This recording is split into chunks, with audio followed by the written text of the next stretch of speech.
Yeah. Javon had a segment where he was just kind of doing like an interview, and the way he did that, it's like it made me think about the fact that he's almost approaching it in a new era way, like a new wave. And what he's doing is he did this interview as if it was, he reminded me of like a pro football player or an athlete post game, the way he approached that interview. That's cool. And I kind of liked I don't remember that. seeing that. And it was on That's Raw. weird. I'll have to go back and watch it. Yeah, I don't remember seeing that for some reason, but it just gave a different vibe. It didn't feel like a regular pro wrestler vibe. It had something different to it. And I think that's what you're going to start to see from the Shawn Michaels NXT guys that are coming up. Yeah. Yeah. Those, dude, his squad is the Trick Williams and the Ricky Saints. Right. I think they're going to approach it that way. Javon Evans and so many other guys. Obafemi, dude. Obafemi is incredible. Yeah. Incredible, dude. Never looked at it this way, but it's weird because they're presenting the show like it's real, but they're also simultaneously telling you it isn't. So then you have this generation of guys who come in and they're presenting it as if they're actually players in a sport or athletes. Yeah. And it's odd the way they're doing this whole thing.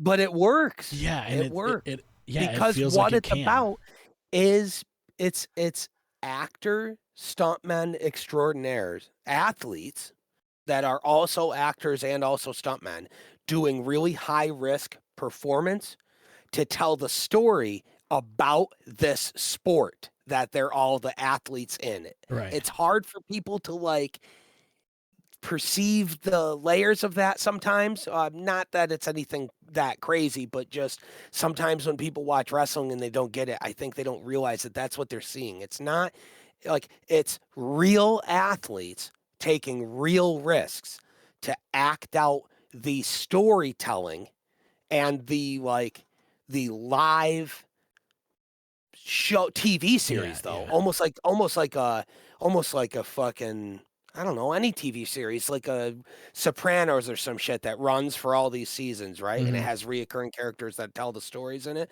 It's the same thing, but it's being presented to you live on stage, and the stage is where the sport takes place because it's about the sport. It's no different than if it's a show like a Gridiron Gang or something, a show about football players playing football, except for football is a sport that also exists as a real thing.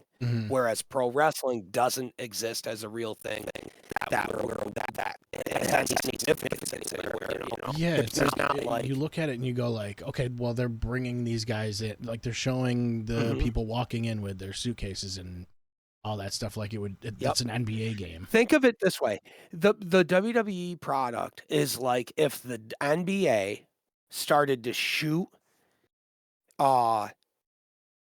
like a backstage like interview segments and backstage segments and character segments and storytelling segments of like, this guy has a bad knee and stuff, right? But he doesn't actually have a bad knee.